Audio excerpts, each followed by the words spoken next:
అక్క ఉచిత బస్సు పెట్టడానికి కారణం ఏంది కదా? అడిగినారు, అక్కలు అడిగినారా, అమ్మోళ్ళు అడిగినారా, ఎవరు అడిగినారక్క?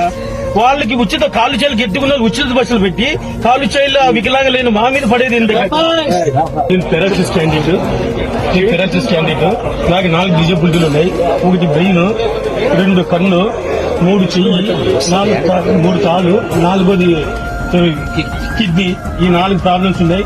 నాకు 15,000 పింఛన్ వచ్చేది. వయసు ఫస్ట్ పాలనలో 2,000 పింఛన్ వచ్చేది. జగనన్న పాలనలో 6,000 పింఛన్ వచ్చేది. 6,000 నుంచి పింఛన్ వచ్చినప్పటి నుంచి నేను బాగానే వస్తుంది. నాకు ఇంటికి వచ్చి తెల్లారుజామునే వచ్చి జగనన్న ప్రభుత్వంలో వాళ్ళు వచ్చి నాకు పింఛన్ ఇంటికాడ ఇచ్చేవారు. కానీ ఈ ప్రభుత్వంలో వచ్చాక 15,000 చేశామన్నారు. చేసిన 3 నెలలకి 4 నెలలకు తీసుకున్నాను.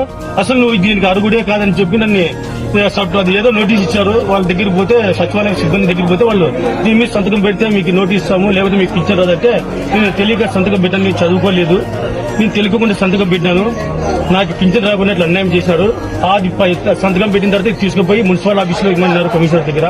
ఆడ పోయి అక్కడ ఇచ్చాము. ఈ పింఛన్ మళ్ళీ రేపు నెల మాకు వస్తుందో లేదో మాకేం అర్థం కావట్లేదు.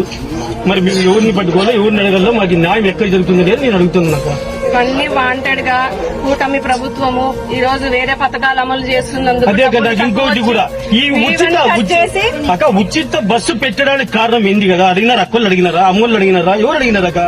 వాళ్ళకి ఉచిత కాలు చేలు ఎత్తుకున్న ఉచిత బస్సులు పెట్టి కాలు చేయిల వికలాంగులైన మా మీద పడేది ఎందుకు?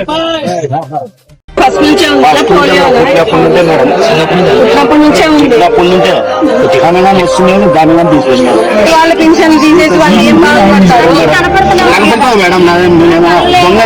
దొంగ పింఛన్లు ఏమని తీసుకుంటుంటే బాగుండి పింఛన్ చూస్తే కనపడుతూనే తెలుస్తుంది కదా. ఇంతమంది ఉన్నారు, ఇంతమంది చూస్తున్నారు.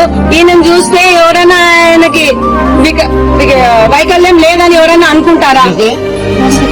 ఇంతమంది ఉన్నారే, చూస్తేనే మనం అతని పరిస్థితి ఏమనేది గమనించచ్చు.